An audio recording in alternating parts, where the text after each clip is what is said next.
감사합니다.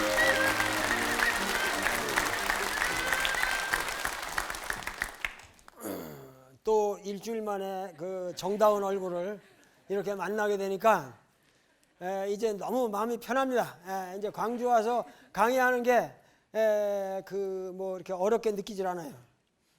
나는 광주를 좋아하는데 뭐 광주에서 잘 불러주지도 않아요. 사실은 내가 보고 많은 사람들 왜 광주를 안 오냐 이러는데 뭐 불러주지도 않아요. 무슨 전남대학에서 나한테 뭐 교수를 준다는 것도 아니고 뭐 이렇게 뭐 불러주질 않더라고. 근데 하여튼 광주는 지금부터 그야말로 그 문화 수도로서 우리 민족의 문화 수도로서 책정이 되었고 거기에 대해서 예산도 지금 책정이 돼 있고 어떻게 정말 광주를 우리 민족의 문화의 수도로 만드느냐 이거는 여러분들과 나의 손에 있는 겁니다. 우리가 같이 뭔가 정말 광주를 우리 민족의 문화 수도로 만들려면 우리는 과연 무엇을 해야 되냐 이것에서 내가 생각하기에 정말 우리 광주 사람들은 우리 광주의 역사를 알아야겠다. 그래서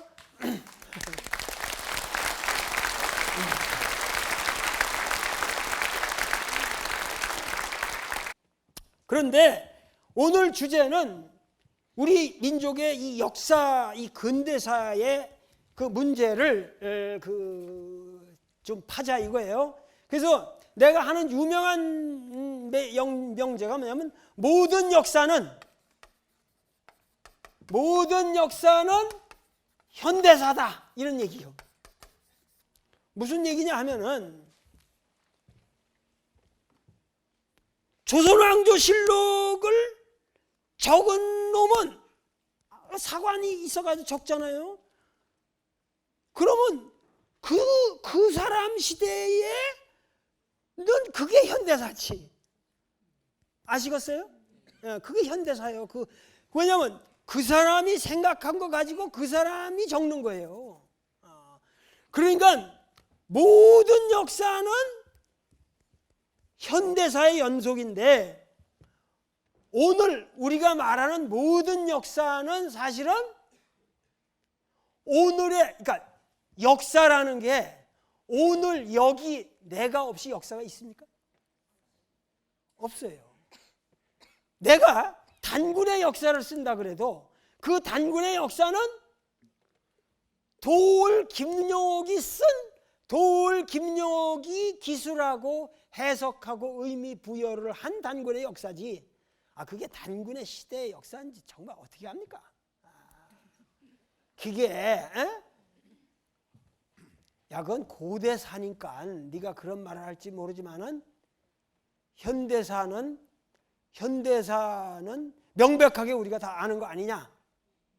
고대사는 네가 소설로 꾸며도 잘 몰라. 그렇잖아요? 단군이 있었는지 없었는지 그런데 그래서 여러분들이 현대사로 들어오면 더 확실할 것 같죠? 현대사는 소설이 더 심합니다. 단군의 역사보다 현대사가 구라가 더 심합니다.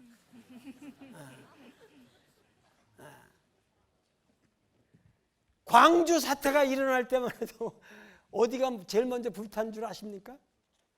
광주 MBC가 이게 불탔어요. 그렇게 어마어마한 역사가 벌어지고 있을 때 팝 가수만 떠들고 팝 가수들 노래만 나가고 뽕짝만 나갔어요. 그냥 태워버렸지. 그 광주 MBC에 내가 와서 이런 강의를 한다는 이 역사의 변화를 한번 여러분들 생각해 보세요. 현대사라고 해도 현대사라고 하는 것은 거짓말이 더 심합니다. 응? 자, 하나의 예를 들어볼까요? 아주 그냥 빨리 시작을 해야겠네. 1950년에 6월 며칠? 25일 새벽 4시에 한국전쟁이 발발했다. 사실입니까? 사실 아닙니까?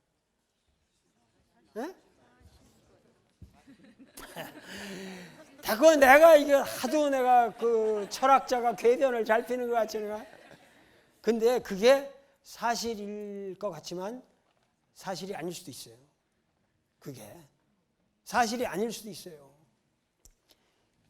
1950년 6월 25일 새벽 4시에 백령도 뭐 저쪽으로 해서부터 뭐 해가지고 어떻게 전쟁이 시작됐다. 사실일 것 같죠? 과연 한국 전쟁이라는 건 뭐냐? 여기 이제 한국 전쟁이 발발했다 그럴 때 한국 전쟁이라는 게 뭐냐? 그때 발발한 것을 한국 전쟁이라고 말할 수 있느냐? 자, 더 심하게 들어가면은 여러분들 생각해. 6.25 6월 25일 날 그러면 이게 전쟁이 일어났으면 어떻게 일어났냐? 이걸 기술해야 될 거 아니에요. 그럼 그때 나오는 게 무슨 말이에요? 북침이냐 남침이냐? 나오죠? 그러면 6월 25일 날 김일성이가 내려온 거예요? 이승만이가 쳐 올라간 거예요? 남침이냐 북침이냐? 이런 문제 가지고 한국 전쟁을 말한다면 이 한국 전쟁은 의미가 없다는 거예요. 내가 말하는 것은 고로 1950년 6월 20일 한국 전쟁이 발발했다라는 얘기는 철학적으로 아무 의미가 없어요. 왜? 한국 전쟁이라고 하는 것을 역사적으로 여러분들이 이해할 적에 6월 25일 날 한 시점에 일어난 것으로 얘기하면은 한국 전쟁의 의미가 없어진다. 그런 역사는 쓸 필요가 없어요. 그리고 남침이냐 북침이냐? 북침했을 것 같아요? 남침했을 것 같아요? 궁금한 문제죠. 그러나 이러한 문제에 대해서도 다각적인 공평한 접근이 필요합니다. 왜? 지금 옛날에는 중국이라든가 러시아의 스탈린 문서라든가 모택동 문서가 옛날에는 공개가 되질 않았어요. 근데 최근에 와서 그런 것이 다 공개가 됐습니다. 사볼 수가 있어요, 우리가. 카피를 떠다볼 수가 있거든요. 그래가지고 여러분들이 몰랐던 어마어마한 사실들이 지금 다 밝혀지고 있습니다. 이러한 것들이 우리 민중에게 아직 전달이 되고 있질 않아요. 자, 그러면 1950년 6월 25일 날 한국 전쟁이 일어났냐 안 일어났냐의 문제는 나는 역사를 이렇게 봐서는 아니 된다는 거예요. 나는 한국 전쟁을 얘기한다면은 한국 전쟁은 1945년 8월 15일 날 일어났다고 생각합니다.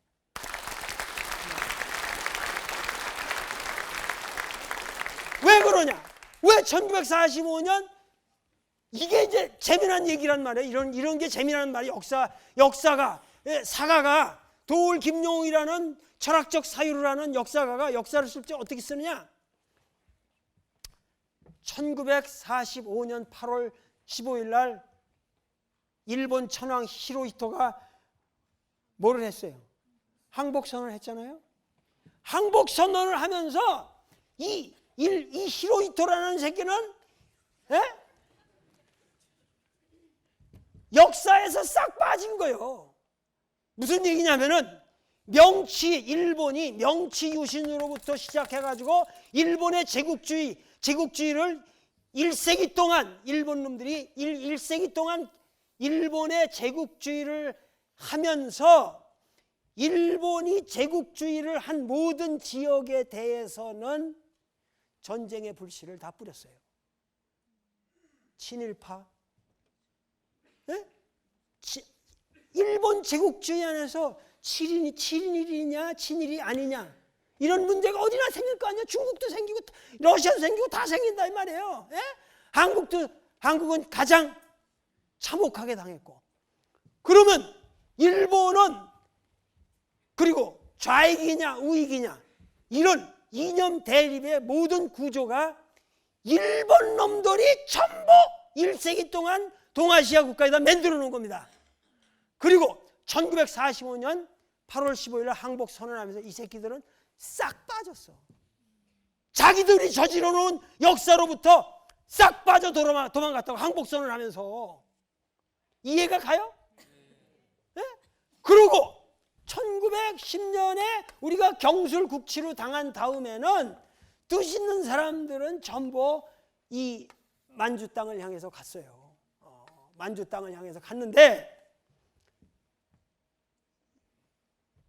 중국의 상황은 어떠냐 하면은 중국은 이제 나중에 1930년대 들어오면 노국의 사건을 일으키고 만주사변을 일으키고 이래가지고 만주국을 세워서 부위를 그 라스트 엠페러 부위 그런 영화 보셨잖아요. 부위를 세워가지고 거기다 이제 만주국 위만주국을 세운단 말이야.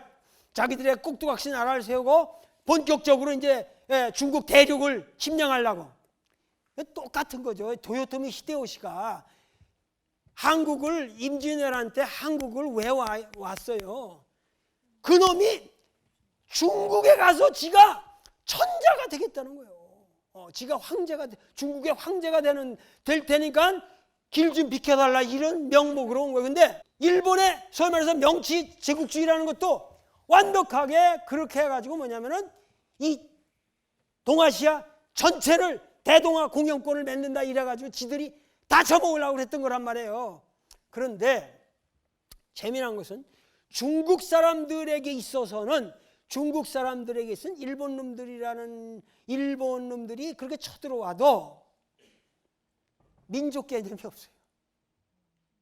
이 민족 개념이 없어요. 왜냐하면 매년 추수 때가 되면 마적이 닥친다고. 마적들. 네? 그래가지고 비적들이 와서 다 뜯어가기 때문에 그것도 그 비적들하고의 관계가 다 그게 또 룰이 있어요. 그래가지고 매년 비적들한테 시달리기 때문에 일본 놈이 와도 그냥 또 비적인가 보다. 이러지. 중국 사람들은 무슨 중국 민족이 지금 우리 일본 민족하고 국권을 수호하면서 투쟁해야겠다 이런 게 없는 거예요. 그러니까 모택동이가 싸우기가 엄청 힘든 거예요. 모택동이가 공산주의를 가지고 야 중국 놈들이 지금 일본 놈들이 우리 중국을 다 지배하려고 그런다. 빨리 일어나서 싸우자. 누가 싸워?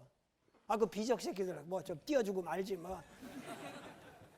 땅이 워낙 크니까. 그래서 소위 말해서 그 중국 사람들을 계몽해야 되겠는데 계몽시키려면 민족의식에 투철해야 되고 일본 말을 잘 해가지고 일본 말을 하면서 일본을 알고 그러면서도 중국말을 잘해야 되는데 그런 사람들이 중국 사람 중에 없었어요. 그런데 한국 사람들은 민족의식에 투철하고 일본 놈이라고 그냥 죽이고 싶어하는 거예요. 거기다가 일본말 잘하지, 한국말 잘하지, 중국말 잘하지. 평균적 한국 사람들이. 그러니까 여러분들이 아셔야 할 건 중국의 혁명은 누가 일으킨 줄 아십니까? 모택동이가 일으킨 게 아니에요. 한국 사람들이 만들어준 거예요. 이런 역사를 우리가 모릅니다. 여러분들 중국이 왜 그 6.25 때 중국이 그 일사후 때 기억하시잖아요. 중국 놈들도 미쳤다고 지들의 100만 명의 어린애들을 지들의 후손을 한국에다 보내요.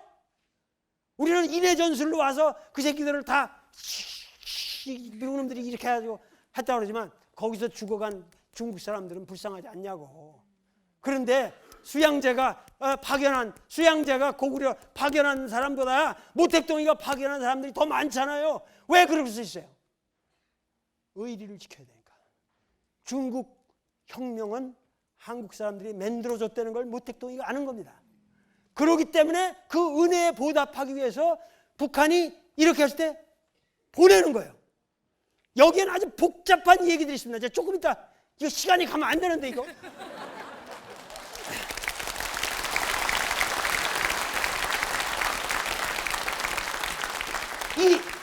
여러분들이 이 숨은 역사, 우리 민족의 이 숨은 역사를 알아야 돼. 러시아 혁명을 레닌이 일으킨 줄 알아요? 그 연해주에서 볼셰비키 혁명을 성공적으로 일으킨 건 전부 한국인들이 해준 거예요. 거기에 소위 말해서 우리나라 역사상 최초로 한국의 커뮤니스트, 한국의 의식적인 커뮤니스트고 레닌하고 같이 레닌을 도와가지고 저 우랄 산맥에서부터 쫙 연해주까지 이르는 모든 거기서 그 연설을 해가면서 한 사람이 바로 여자예요. 알렉산드라 스탄케비치라는 한국인 여성입니다. 우리나라 공산주의 운동자에서 최초의 공산주의자는 알렉산드라 스탄케비치라는 여성입니다. 제 작품의 제5번째 주인공으로 나옵니다. 그러니까 러시아 혁명, 중국 혁명, 한국 사람들의 근대 민족의 순환이 없이는 이해가 안 됩니다.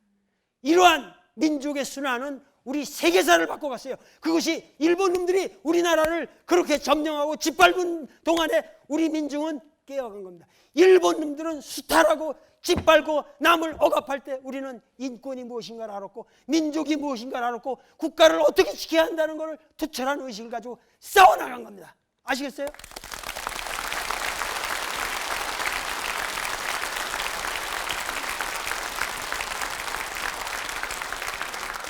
그래가지고 그런 혁명 정신을 가지고 그렇게 대륙에서 휩쓸면서 말 탈면서 그 수많은 독립운동가들이 있었습니다. 그 독립운동가들이 활약할 수 있었던 것은 100만에 가까운 이 중국 대륙에 있는 한국 인민들이에요. 그 일본군이 가장 두려워했던 이름이 홍범도입니다. 홍범도라는 인물인데 저 삼수갑산 저 북청에서 활약한 사람이에요. 그 부인이 북청 여자라서 그쪽에서는 원래 이 사람은 평양 사람이에요. 그런데 이런 그 홍범도 부대 같은 것도 뭐냐면은 그 나타나면 그냥 쏘면은 그냥 이 사람들은 행복한 거야. 왜냐면 호랭이 잡은 것처럼 호랭이 잡으면 고기 먹지 가죽 쓰지 뭐 예를 들면 일본군 하나 보면 그냥 쏴져 잡으면은 그거 옷 뺐지 뭐 군화적 해야지 거기서 시레이션 박스 나오지 뭐 해가지고 탄환 나오지 권총 나오지 완전히 물자를 일본 놈들 포획해가지고 죽여가지고 사는 거예요. 그러니까 홍범도 부대는 아주 무섭습니다. 그러니까 그 한국 군인들의 가장 문제가 뭐냐면은 이게 없는 거야. 잡아도 일본 한국 사람들을 죽이고 나면은 식량이 없는 거예요. 한국 사람들이 뭔 시리에이션 박스를 어디서 누가 만들어 주겠습니까? 그러면 독립군이 만주벌판에서 예를 들면 100명이 100일을 움직인다. 어떻게 움직입니까? 네? 보급품이 없는데 어떻게 싸웠어요? 그게 뭐냐면 그 만주벌판의 산간지대고 뭐고는 곳곳에 한국 사람들이 개간을 하고 살았기 때문에 거기서부터 보급을 받는 겁니다. 전부. 예. 그렇기 때문에 우리 독립운동이라고 하는 것은 독립군의 역사가 아니라 독립군을 먹여 살린 그 수없는 민중들 그리고 한 번 싸우고 나면 처참하게 당했습니다. 전쟁을 해서 이겼다. 그 전쟁에서 청산리 대첩에서 이겼다. 이게 중요한 게 아니에요. 청산리 대첩에서 한번 일본 놈들을 사살하고 일본 부대를 괴멸시키고 나면 그 지역 전체의 조선 민중이 죽었습니다. 수천 수만 명을 죽였습니다. 바로 지금 5.18 민주항쟁에서 우리가 경험했던 그 악랄한 짓들과 똑같은 방식으로 일본 놈들이 와가지고 조선 민중을 만주에서 죽였습니다. 그 유명한 사건이 경신참변. 그래가지고 지금 보세요. 여기 보면은 이쪽 만주 지역에서 투쟁한 사람들은 뭐냐면 여기 동북항일연군이라고 그래서 이쪽에서 투쟁하던 소위 말해서 항일연합전선 항일연군이라고 그래. 그 항일연합 그 연군이 여기서 있었고 그 다음에 이쪽 그 화북지역이라고 그래서 이 중부에 여기에는 뭐냐면 이 팔로군이 연안에서 장정이라는 거 알잖아요. 롱마치 장정을 거쳐가지고 연안에 와가지고 여기 있는데 여기 와서 소위 말 팔로군 본부에 들어가서 그들과 협력해서 싸운 조선의용군이라는 게 있었어요. 예? 그리고 그거 이 밑으로 상해 이쪽으로 이 상해로부터 여기서 나중에 가게 되는 뭐야? 대한민국 임시정부의 외교 노선이 있었고 그러니까 대한민국 임시정부의 소위 외교론 노선하고 여기에 화북지대의 의용군 의용투쟁이랑 여기에 뭐 만주 지역의 유격투쟁 이것이 소위 말해서 우리 독립운동사다 이거요. 아시겠습니까? 독립운동사의 대맥이 이렇게 흘러가는데 자 여기서 말이야 복잡한 문제가 생기는 거예요. 뭐냐면 1945년에 지금 6.25 얘기를 하려고 그러는 건데 1945년에 8월 15일 날 그렇게 선언하고 나니까 소위 말해서 우리는 팔로군을 위해서도 싸웠고, 대한민국 임시정부는 어디랑 싸웠어요? 어디에 붙었어요? 장개석 국민당에 붙은 거예요, 이거는.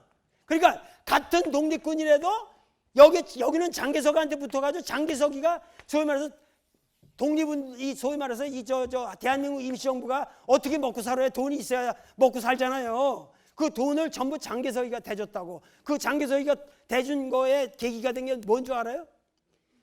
윤봉길의 그 홍구공원 폭탄 사건 때문에 조선의 젊은이 한 명이 우리나라 100만 군대가 하는 것보다도 더 위대한 일을 할 수 있다. 얘들을 도와줘야 된다. 그래가지고 장개석이가 그때부터 눈이 번쩍 돼가지고 그게 1932년이에요. 윤봉길이가 그렇게 한 게. 그러고 나서 대한민국 임시정부가 활성화됩니다. 그런데 1945년에 일본이 항복하고 이렇게 됐잖아요. 그러면은 그러고 나서 이 정말 비극적인 얘기인데,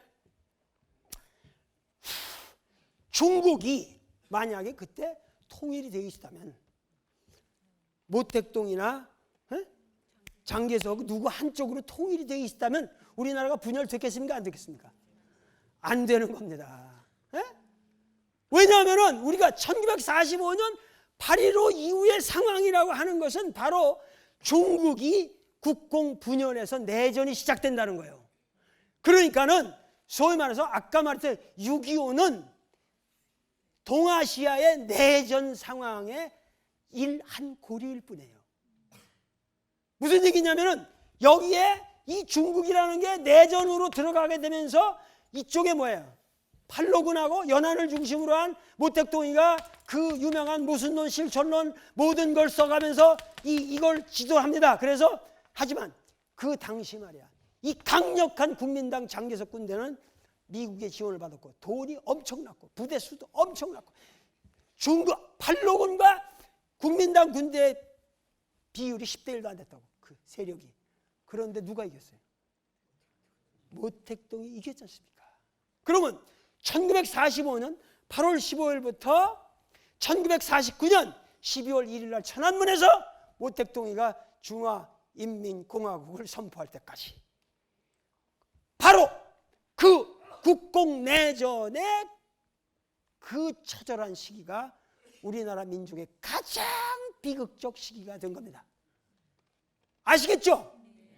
예? 그 상황에서 봐요. 그 상황에서 결국 한국 전쟁은 어떻게 일어난 거냐? 한국 전쟁은 사실은 한국 전쟁이란 이름으로 이해를 할 것이 아니라 동아시아 30년 전쟁. 동아시아 30년 전쟁. 그게 뭐냐면 1945년 8월 15일부터 1975년 미국이 월남에서 물러날 때까지 동아시아는 뭐냐면 일본이 지배했던 지역의 전체가 전쟁에 휩싸인 거예요. 이 동아시아 30년 전쟁의 가장 핵심적 고리가 한국전쟁이라는 사건이에요. 좀 이해가 가십니까? 1949년 4월 23일에는 모택동이가 양장을 건넙니다. 그때 물론 김일성은 한강을 건널 생각을 합니다. 자, 때는 왔다. 왜? 한국이나 중국 대륙이나 같은 내전 상황입니다. 이 문제를 여러분들이 이해를 하셔야 되는데, 소위 말해서 이것을 이해하려면은 1945년 8월 25일 날 히로히토가 항복을 했다. 8월 16일 날 광주도청, 광주시청, 광주 동장, 경찰서 사람이 있겠어요, 없겠어요? 8월 16일 날 싹 도망갑니다. 일본 일제시대 때 해먹었던 새끼가 지금 일본이 망했는데 16일 날 출근하겠어요? 네? 8월 16일 날부터 모든 광주뿐만 아니라 전국에 있는 관청 싹 빕니다. 나라가 텅 비죠. 당연하게 이해가 되시죠? 그렇게 되면은 어차피 광주 꽃윤이라는 거 기억하시죠 여러분들? 1950년 5월 21일부터는 벌써 우리가 22일부터는 완전히 자치위원회가 성립돼 가지고 뭐냐면 우리 스스로 질서를 지키자. 그렇게 미국은 맨하탄에서 전기 정전 한 번 되는데 그렇게 어마어마한 약탈이 일어나는데 우리는 광주 인민들은 그렇게 어마어마한 저기가 일어났는데도 질서 정연했고 한 명의 약탈도 없었습니다.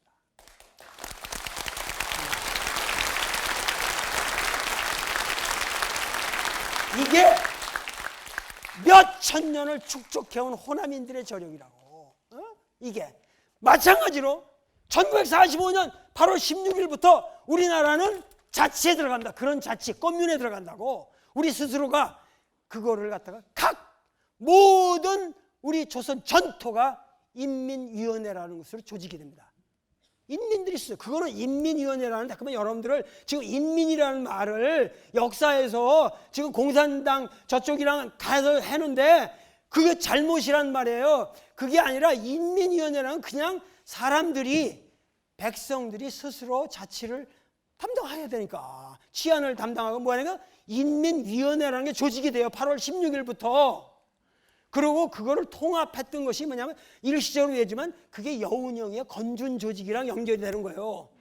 이해가 되시죠? 그러니까 여운형의 건준 조직이 있고 각 지방에는 여운형의 건준 조직에 뭐 산하 조직은 개념은 아닌데 스스로 자치적으로 조직된 인민위원회라는 게 각도에 있게 된단 말이에요. 광주도 인민위원회가 8월 30일 날 결성이 돼요. 좀 늦게 됐어요. 광주도. 그러고서 하는데 이 개새끼들이 뭐냐면 미국 놈들이 언제 들어오냐면 9월 8일인가? 미국은 애초에 말이죠. 한국이 이렇게 이제 일본이 항복하고 나가잖아요. 그러면 에치슨 라인 이런 거 기억하시죠? 여기다 방위선도 뺐고 뭐하고 관심이 없었어요. 그리고 무시했어요. 무지막지했어요. 이 미국은 한국이라는 나라가 어떤 나라인지 전혀 몰랐어요. 공부도 안 했고 몰랐다고. 소련은 그 전부터 이미 치밀하게 그 전문적인 스타디를 해왔고 알았어요. 그리고 보낸 사람도 스티코프라고 해서 아주 전문가가 갑니다. 그런데 여기는 없으니까 저 오키나와에 제일 가까운 데 있는 새끼가 어떤 새끼가 메가드한테 일본한테 그때 항복하고 그러다 추노니까 근데 오키나와 상륙작전에 엄청 죽었거든요. 미군들도 피해를 많이 봤거든. 그러니까 저 일본 사람들이 아주 끝까지 옥쇄 한다고 그래가지고 옥쇄 작전이라서 전부 죽고 막 이래가지고 해하는데 거기 오키나와에 하지라는 놈이 있었단 말이야. 이 일리노이 촌놈인데 투스탄가 쓰리스탄 뭐 한 놈인데 그 하지를 데려고 하지를 시켜가지고 일로 보낸 거라. 인민위원회라는 거는 인민들이 스스로 질서적으로 일본이 물러나고는 공백기를 이렇게 잘하고 있는데 그런 거를 다 빨갱이로 보고 전부 숙청을 하려니까 다시 숙청을 하려니까 이놈들이 와서 한 게 뭐예요? 일본 시대 때 경찰했던 사람들, 일제시대 때 뭐 도지사하고 뭐 했던 사람들 돈 줘가면서 총알 줘가면서 다시 다 부르는 거예요. 미국 놈들이 와가지고 다시 와라 그래가지고 니들이 질서를 잡아줘야 돼. 이 새끼들 못 믿겠다. 인민위원회 이 새끼들 나쁜 놈들이라는데 무식한 놈들이 말이야 와가지고 뭐 도지사 뭐 그냥 미국 소위 중위 이런 새끼들이 다 그때 군정이요. 군인들이 실제로 정치를 하는 거예요. 우리나라 와가지고 지배자요 지배자. 그래가지고 와서 다 저기면서 하니까 처음에 이 미국 저기에서 약간의 이 인민위원회가 조직되고 이러는 과정에서 일제시대 때 경찰하는 놈들 정말 악랄 같은 놈 한두 놈만 그렇게 죽인 것도 전국적으로 인민위원회 조직되면서 피해 상한 게 전국적으로 한 70명도 안 된대요. 그 정도로 순했어요. 인민위원회라는 게. 그런데 한두 명 그런 것도 있었겠지만 다시 일본 사람들 다 일제시대 때 했던 놈들을 다 부르면서 다시 그들을 압박을 하니까 인민위원회가 순순히 내놓습니까? 와 이렇게 내놓을 수 없다. 총으로 갈기기 시작하는 거죠. 그럼 이 사람들이 어디로 가요? 타협하는 사람도 있고 그들이 도망가기 시작한 것이 소위 말해서 우리나라의 빨치산이 되는 겁니다. 이해가 되십니까? 그러니까 빨치산에 따르게 된 게 아니라 예를 들면 우리 광주 꽃문 사태를 생각해 보란 말이에요. 5.18 항쟁 때 저기 한 사람들이 도청에서 죽지 않고 통일 수 있을 때면 산에 가서 다 빨치산이 된 거예요. 그들을 묶은 전체 조직책을 가진 사람이 나중에 이현상이라는 사람으로 등장하게 되는 거고, 예? 그래가지고 소위 말해서 되는데, 자 이게 복잡해요. 그렇게 되니까 결국 우리나라는 1945년 8월부터 이미 내전 상태로 들어간 거예요. 국공내전이나 대륙에서 국공내전이나 똑같아요.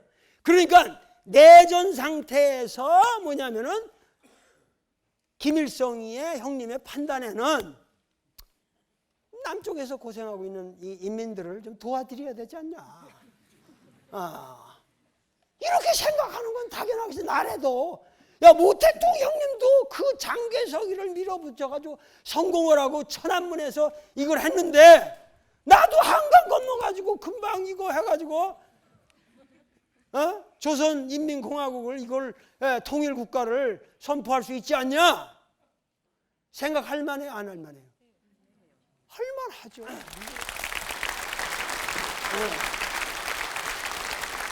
문제는 자 보세요. 문제는 여기에서 대륙에서 모택동과 같이 활약한 중국 소위 말해서 그러니까 조선의용군 부대는 이 팔로군 내에서도 엄청 중요한 부대였어요. 전위부대고 선전부대였어요.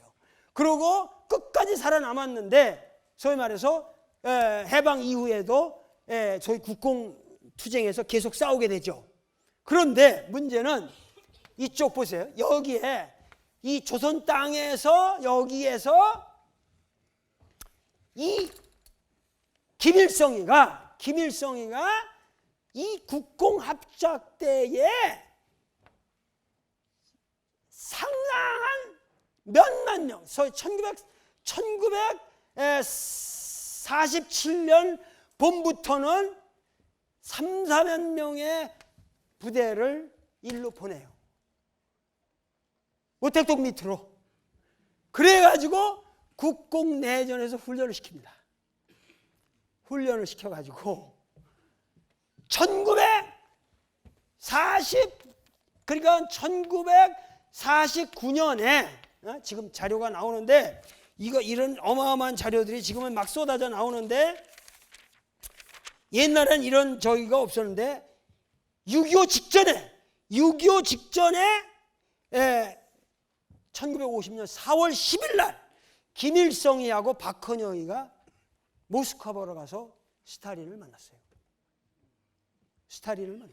그래가지고 스탈린 형님, 제가 남쪽에서 고생하고 있는 우리 동포들을 위해서 제가 좀 수고를 해야겠습니다.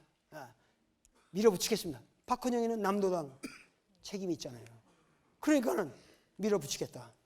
그 스탈린이 뭐 좋긴 좋은데 우리 소련은 그거 직접 그 지원하기가 미국 눈치도 그렇고 여러 가지가 니들 여태까지 우리가 잘 지원해 줬는데 그거 어렵다. 그런데 결국 직접적으로 니들을 도울 수 있는 거는 모택동 형님이니까 내가 걔한테 쪽지를 보낼 테니까 빨리 거기를 가봐라. 지금 그 내용이 그대로 나와요. 지금 사실이에요. 그래가지고 박헌영과 김일성이가 다시 왔다가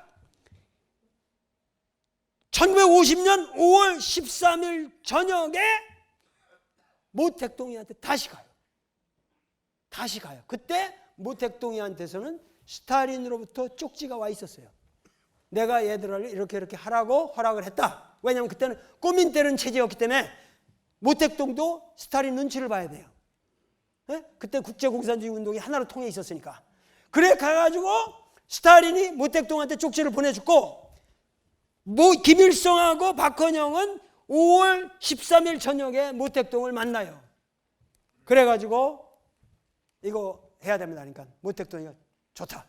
결국 조선인민의 혁명적 저기는 무력 항쟁밖에 없다. 니들이 여태까지 그렇게 싸워갖고 뭐 되냐. 그러니까 좋다. 밀어붙여라. 내가 뒤에서 후원하겠다. 확약을 받습니다. 그러니까 그러고 1950년 5월 16일 날 귀국을 하고 바로 돌아와서 조선인민군을 칠사단은 체제로 편제를 하고, 그때 소위 말해서 여러분들이 아셔야 될 거는 1940 소위 말해서 9년부터 50년 사이에 중국에서 활약하던 조선의용군이 자그만치 몇 기에 나뉘어서 10만 명이 돌아옵니다. 아시겠습니까? 그러니까 6.25 사변을 우리가 얘기를 한다면, 6.25 한국전쟁을 얘기를 한다면, 한국전쟁을 일으킨 사람들은 그 조선 서울까지 단숨에 밀고 내려온 사람들은 북한에 있던 인민군 부대가 아니에요. 그것은 중국 내전에서 갈고 그 역량을 닦았던 조선의용군 10만 명이 나온 겁니다. 방호산 부대, 이 모든 사람들이 그 사람들이 밀고 내려온 거예요. 그러니까 남침은 확실하죠.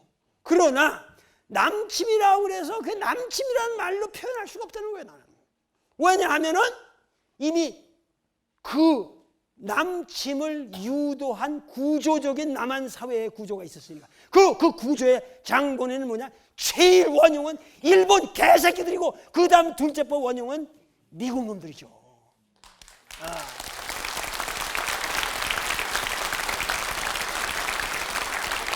그러니까 한국전쟁은 남침, 북침으로 이루어진 것이 아니라 일본의 제국주의 역사와 미국의 제국주의 역사가 만들어 놓은 이 조선 반도에서 저지른 악랄한 죄악이란 말이에요.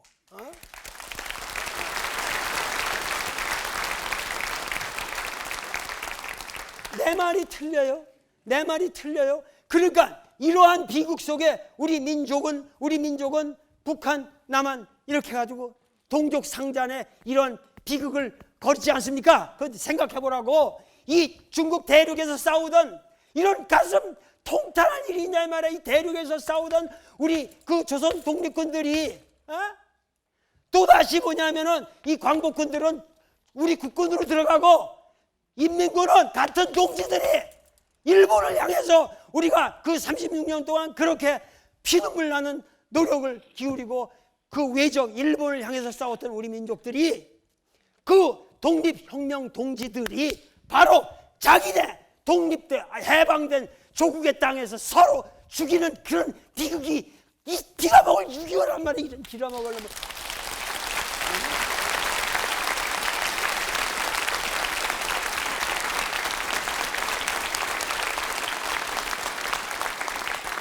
이 처참한 역사를 우리가 정확하게 알아야 할 거 아닙니까? 이 처참한 역사를. 지금 광주 민중항쟁이 왜 일어났는가? 바로 이 처참한 역사가 반복되어서 일어나는 그 사건이 계속 일어나는 거란 말이에요. 무슨 얘기냐면은 우리의 찬란한 독립운동사의 결말이 이렇게 참혹한 동족 상잔의 비극으로 끝나고 말았고, 그렇기 때문에 우리는, 조선의 민족들은 6.25 이전의 역사를 생각하기 싫어하는 겁니다. 조선 독립운동에서 누가 어떤 공을 세웠든지 간에 그들의 역사의 도덕성이 우리에게 전달이 안 되는 거예요. 왜? 다 잘못한 거예요.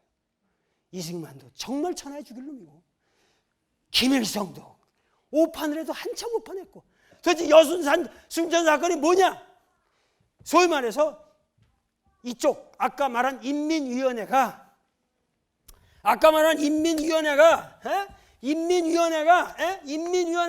다 괴멸된단 말이에요. 그런데 대개 괴멸되지만 이쪽 태백산 강원도부터 해가지고 이 경상도 해가지고 이 전라도 지리산 일대 해가지고 이 산 주변으로는 전부 빨치산이 되는 겁니다. 빨치산이 되는 거. 근데 가장 안전한 데가 뭐였어요? 제주도가 인민위원회가 끝까지 버텼어요. 제주도가. 왜? 여러분들이 제주도 그러면 제주도에서 4.3 항쟁, 제주 4.3 항쟁 여러분들 잘 이해가 안 가요. 1948년인가? 잘 이해가 안 가요. 제주도가 소위 말해서 이 사람들이 대거 뭐냐, 일제시대 때 다 일본을 갔던 사람들이고, 해방이 되니까 다 돌아왔죠. 가장 깨인 지식인들이 많았습니다. 일본에서 공부했고 일본에서 노동하고 일본에서 탄광하면서 거기서 노동운동했고 그렇기 때문에 제주도가 그 당시 우리나라에서 가장 깨인 나라였어요. 깨인 동네였어요. 그리고 지리적으로 미군정의 직접적인 지배를 안 받았어요. 그러니까 여기서는 뭐냐면 지방위원회가 끝까지 버텼다고. 그러니까는 뭐냐면 서북 청년단을 보내가지고 여기서 북한에서 내려온 이 개 같은 이 서북 청년단 새끼를 다 보내가지고 죽이고 저기를 하니까 반발하는 거예요. 제주에 폭동이 일어났다, 밀란이 일어났다, 그러고 거기다가 이 14년 되고 가라 그러니까 동족 상잔이냐 반역이냐 뭘 선택했어요? 동족 상잔보다는 반역이 낫다. 그러고 반란을 일으키는 거죠. 그리고 그 반란은 단순한 제주 그 밀란에 대한 그 진압 과정에서 생긴 게 아니에요. 원래 뭐냐면 군대를 워낙 경찰과 이 마찰이 심했다 이 말이에요. 여수 지역의 그 경찰이라고 하는 새끼들이 전부 일제시대 때 특고 이 개새끼들이 아니에요. 그게 그 당시 전부 일본 경찰이란 말이에요. 그게 일제시대 하는 놈이니까 일본 경찰들이 전부 국내 치안에 주도권을 잡고 군인들을 그냥 푸대접하고 그냥 보는 데서 뭐 그냥 막 군합발 지르고 막 이러면서 행패를 부리니까 거기서 경찰하고 이 마찰이 있었어요. 그런 등등의 문제로 인해서 뒤집어지는 거예요. 그러면서 그 어마어마한 그 좌익 세력이 군대 내에 있다는 사실을 알게 되죠. 그걸 본 사람이 누군 줄 아십니까? 바로 박정희입니다. 박정희가 바로 그 당시 우리나라 군대 내에서 중요한 남노당 포스트를 가지고 있던 사람이에요.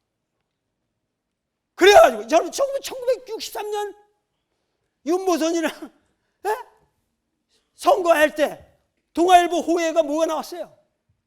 바로 전날 동아일보 호해에 뭐가 나왔냐고, 박정희가 무기징역 여수순천 반란 사건 그거랑 관련해서 무기징역 받는 그것이 호해로 나갔잖아요. 그래서 그 다음날 박정희가 떨어질 줄 알았는데 됐어요. 더 그것이 오히려 더 그 사람을 당선시켰다는 거예요. 우리나라 역사가 간단하지 않아요. 나 이런 거를 텔레비에서 이런 것까지 얘기해야 할지 안 할지는 모르지만 복잡한 역사라고 이 좌우익의 문제가. 그러나 박정희는 또다시 비굴하게 자기 그 동료들을 팔아먹고 자기 신념을 배반하면서 살아남습니다. 일제시대 때 그 사람이 어딜 댕겼어요? 대구 사범학교를 댕겼어요. 대구 사범학교를 댕겼고 사범학교에서 황국 신민으로 우리나라 사람들을 가리키는 그러한 교육을 받았어요. 박정희는 최소한 난 어떤 인간인지는 모르겠어요. 그러나 최소한 여기서 학생들을 가리키다 만주로 가면은 독립군 김산의 장지락처럼 독립군으로 가지 않고 만주 군관학교를 찾아간 놈은 좀 이상한 놈이었지. 아무래도. 그리고 돌아와서 또 남노당에 들어갔으면 거기서 당당하게 여순수절 반란 사건에 책임지고 되지든가. 그것도 다 불어가지고 군 조직을 다 괴멸시키고 남노당이 완전히 괴멸되는 겁니다. 그 사건으로. 그 사건을 주도한 게 그때 그걸 적용해 백선엽이라는 사람이에요. 백선엽. 그래가지고 그렇게 해가지고 살아남았고 그러고 나서 그 혁명을 또다시 일으켰지 않습니까? 혁명을 일으켰을 때 미국은 전부 박정희를 커뮤니스트로 찍었어요. 이거 문제가 있다. 그래서 북에서 또 김일성 형님 보고 우리 저 친구 박상희 다 우리 친구 동생이 됐잖아. 그래서 내려보낸 게 누구예요? 황태성 간첩입니다. 그 사람하고 누구예요? 지금 박상희의 딸이 누구예요? 김종필 부인 아니에요. 그럼에도 불구하고 끊임없이 자기 배반을 했고 그러면서 일본의 이러한 일본 군관학교에 이런 거 했던 사람, 그냥 얘기 말마다 일본말이 튀어나오고 일본 군가가 튀어나오고 한국 신민의 위대한 덕성을 찬양했던 사람, 그 사람을 아버지라고 받들고 국보위를 만들기 위해서 광주 인민을 학살하였던 사람, 그 사람이 누굽니까? 전두환 찢어주게라는 말이,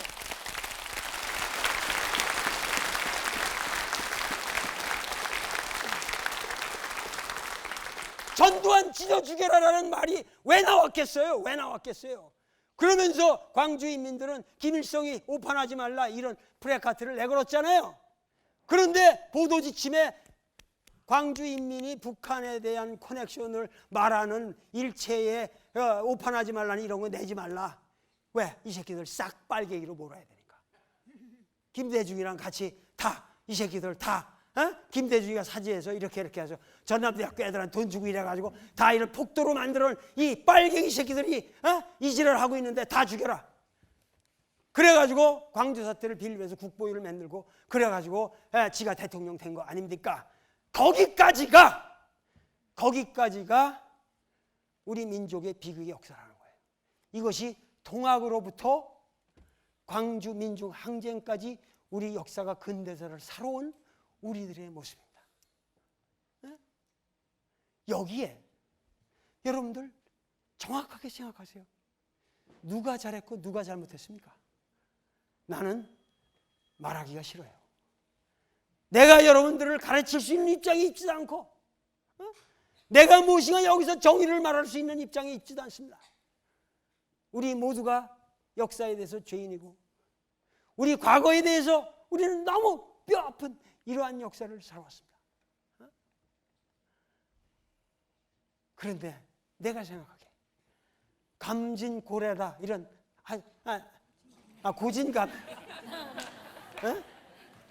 내가 생각하기에 우리 민족은 너무도 뼈저리게 잘못된 역사를 살아왔고 너무도 수탈당하는 역사를 살아왔고 너무도 극한에까지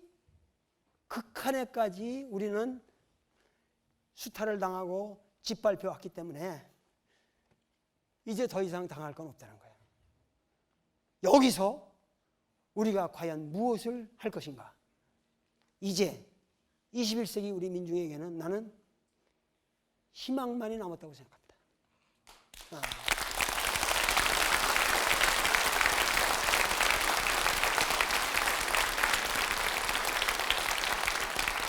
앞으로 여러분들이 올바른 의식을 가지고 올바른 역사관을 가지고 우리의 후손들에게 바른 가치관을 전하고 끊임없이 이러한 이야기를 전하고 우리 역사를 바르게 인식함으로써 많이 우리의 미래가 열릴 수가 있습니다.